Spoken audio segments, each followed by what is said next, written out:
Welcome, I'm Lil Ree. I'm Just Kumar. And you're watching Top of the Morning.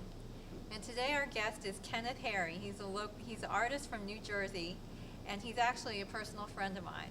This is going to be an interesting show. So he's an artist. What kind of art does he do? He does portraits, portraits and fine art. I'm definitely interested in learning all about this. Yeah, and he's a character, so you'll love him. All right, so don't touch that dial. We'll be right back.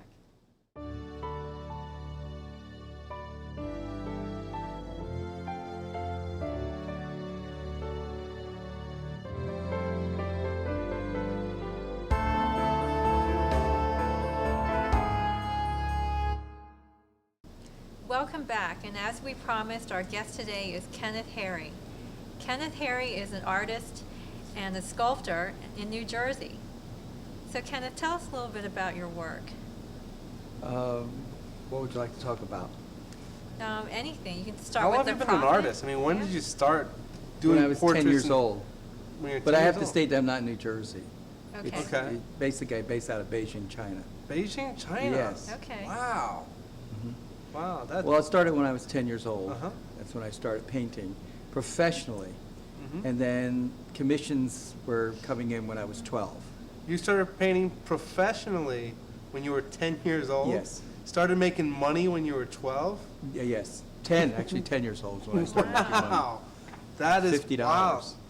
$50. Yes. That's pretty wild. So tell me about your first artwork. My I mean, what first was it? commission was of Chris Scott. Chris Scott was my neighbor, Uh-huh. and Chris Scott was living in Perth Amboy, New Jersey, and he was 14 years old, and he was destined to go to Broadway, and he wanted a painting of himself done. Uh-huh. And he was 14, and I was 10 at the time, and he gave me the commission for $50, and I painted him. Wow. So then years had gone by, and he went into the Army and went to Vietnam, was killed in Vietnam. And then the painting drifted with his family until finally his parents passed away, and then his relatives gave me the painting back, which is in my collection. Wow. So that was a painting when I was 10 years That's old. pretty neat. To have the first painting that you did. The first I mean, painting that I did, that was a commission. That was commissioned. I mean, Right. but I mean that's something else. Right, That's something else. yeah. So you've never done anything else. I mean, No. you've always been a painter. Yes. Painting, sculpting, drawing, yes. That's all I've done. So Man. you actually have a painting in the Vatican Yes. called The Prophet. The Prophets in the Vatican, 1974, there were several artists. I think there are 15 artists that went into the Vatican at the new American wing in the Vatican, and that was 1974 that the Prophet went into the Vatican, yeah. And I was the baby of the group, and most of the artists that were in the Vatican were artists that were established. They were very well-established American artists, so I was a baby in the group. That's Wow. amazing. Yeah. So how old were you then, if you were the baby? In 1974, Wow. I was younger. Younger with more hair, right? Yeah, no, it was bald. So you paint celebrities, is that right? No, I don't paint just celebrities. I paint people, I paint everything, everyone. I paint a lot of mythological subjects. The celebrity, where that comes in, and it's not, I don't go after people because they're celebrities. That started with W.H. Auden. And W.H. Auden, the English poet, was my adopted father. And what had happened is he got me going on painting portraits, and it just kept growing and growing. Or I did his portrait, and many portraits, and Marion Moore, George Balanchine, and then ballet dancers, and it went on and on and on. The first actual commission was Willie Moscone, the pool player, when I was 12 years old. That was a commission. But I didn't really think about just doing celebrities. I don't have this thing to do, oh, I'm going to do celebrities, because I do, as you know, I do, everything. It's just things to do. Like I'll be painting Dr. Noam Chomsky, his portrait up at MIT. Wow. And that's how it, he writes me and then I paint him. You're basically self-taught. I mean, if you started painting when you're 10, I don't think you went to some college. No, I went to university. I went to good schools. I Okay. did. But basically, my self-training is good. I mean, I had good training. I had good parents, and I had really good tutors in art. So Okay. I was apprentice. And I've had teachers that, I grew up with Salvador Dali I met him when I was 10 years old, and we stayed friends until he passed away. What's he like? He was basically a good guy, a very Eccentric. normal, good human being. Yeah, behind the scenes, everything was for show. But behind, if you lift the veil of the Dali, whatever, mystique and the capes and the canes, and get down to work with him, he was really a very kind, generous person, and he always remembered basically the times when people supported him and when he needed support. So a very, very good man, I thought. A lot of fun. We rode in Rolls Royces a lot with him. Wow.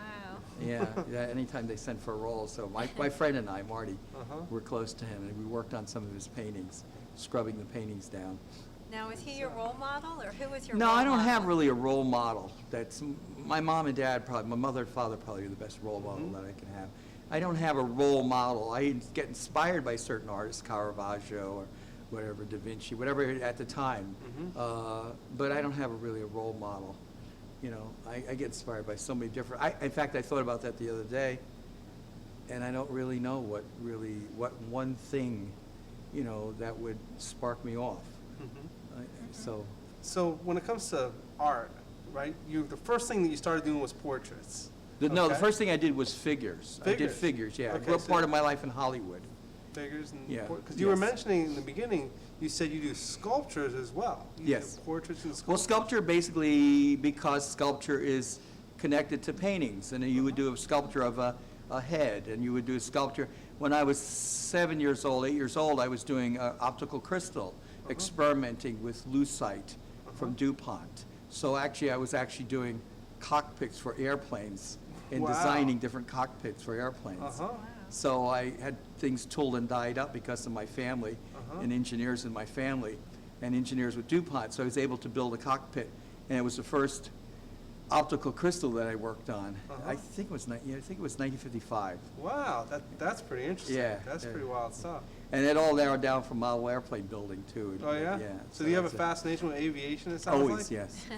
Yeah. Great. I'm a He's a pilot. pilot, I'm a yeah. pilot as well. Yeah, my cousin's a general in Uh-huh. the service. So Okay. I would have gone at, engineering Uh-huh. and then go into flight, but I didn't.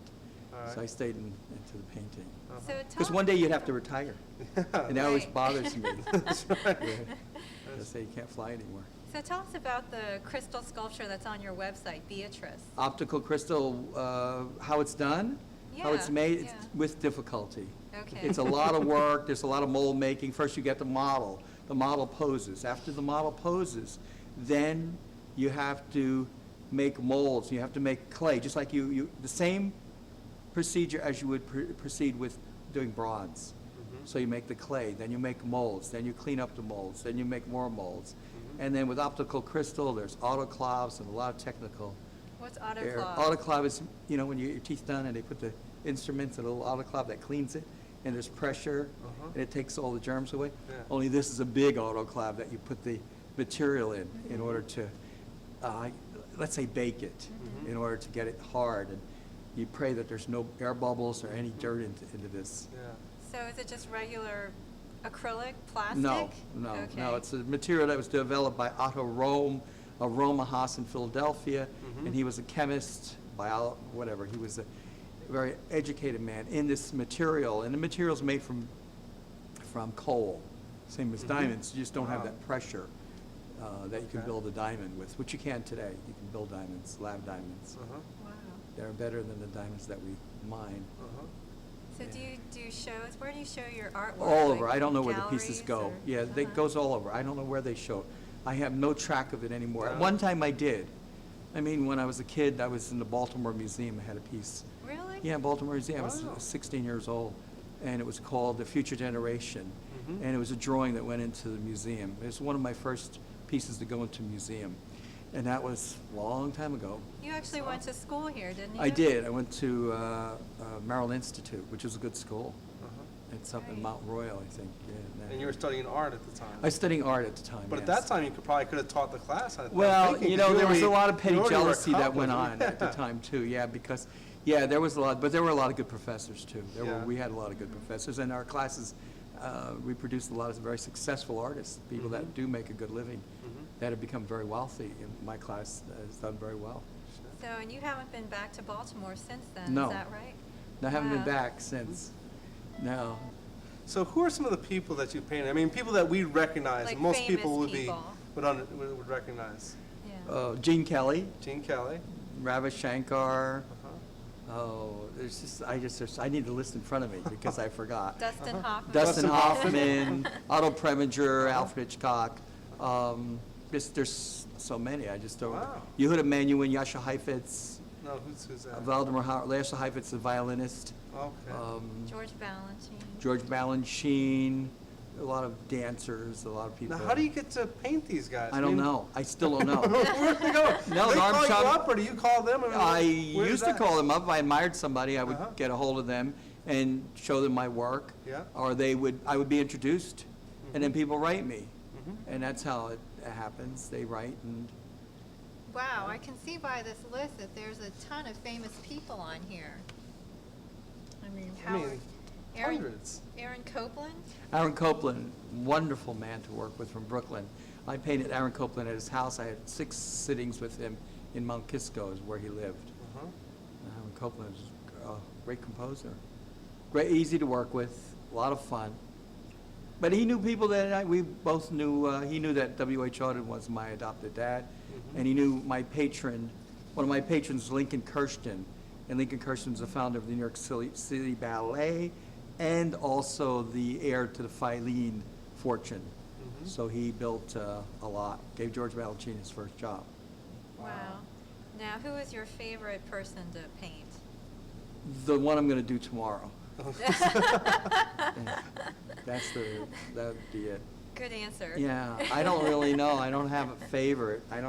Because I think that I don't know why I started this. I really don't. I have no idea. I just look at the list and go, how did I get to all these Yeah. people? I travel different places, go down dirt roads in France, and I would go anywhere to if Albert Schweitzer was around. And I found out there was a photographer by the name of Karsh that was running around the world. He lived in Ottawa, and he would travel.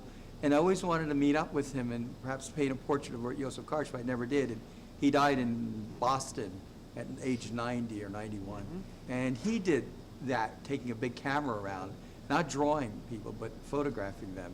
And that was an unusual life. That was sort of an inspiration, that he was able to get to the jungle and, take pictures of Albert Schweitzer and go to the Pope, and I just do great things. Because all you do is portraits live with somebody there. Yes. You don't take a picture and say No. You won't do that. What it is basically any pictures or anything that's done. Mhm. I've actually had pictures taken and then forget it. The portrait's done already. Okay. With Lord Hailsham in London. Uh-huh. There was reference photos. I didn't even look at them. I had the painting finished. Yeah. And there are posthumous portraits. Those are very difficult to do. What kind of portrait? Posthumous. Posthumous is when someone passes away. Okay. So I Yeah. really don't like doing them.